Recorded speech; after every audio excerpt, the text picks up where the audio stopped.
আমার জায়গায় যদি কোনো একটা মেয়ে এই ভিডিওটা আপলোড করতো তাহলে প্রত্যেকটা ছেলে তার পুরো ভিডিওটা ওয়াচ করতো।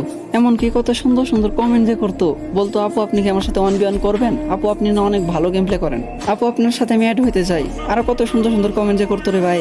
কিন্তু একটা ছেলে সারাদিন কাজ করার পরেও কত সমস্যার ভিতর দিয়ে একটুখানি ভিডিও করার চেষ্টা করে, ভিডিও করে যখন আপলোড করে যে এইটার আশায় যে হয়তো বা তারও অনেক ভালো ভালো ভিউজ আসবো, অনেক লাইক কমেন্ট শেয়ার আসবো। লাইক কমেন্ট তো দূরের কথা ভাই, ভিউজই আসে না, 100 ভিউজে যায় আটকা যায়।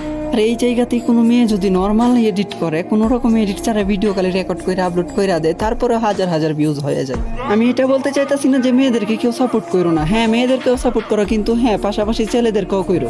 একটা ছেলে যে কত কষ্ট করে ভিডিও বানায়, কতটুকু আশা নিয়ে ভিডিও বানায়, এটা কি তোমরা জানো?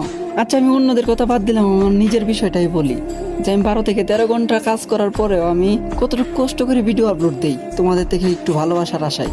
আর আমি আমার নিজের জন্য কখনোই সাপোর্ট চাই না তোমাদের থেকে। আমার কথা হলো আমার ভিডিওগুলো যাদের কাছে ভালো লাগে তারা তো অবশ্যই করবো, এটা তো আর আমার বলতে হইব না, তাই না? আমি সাপোর্ট তাদের জন্য চাইতেছি যারা অনেক কষ্টের পরেও কোনো রকম ভিউজ পাইতেছে না। তোমরা তাদেরকে কপি লিঙ্ক করো, লাইক কমেন্ট শেয়ার করো তাদের জন্য।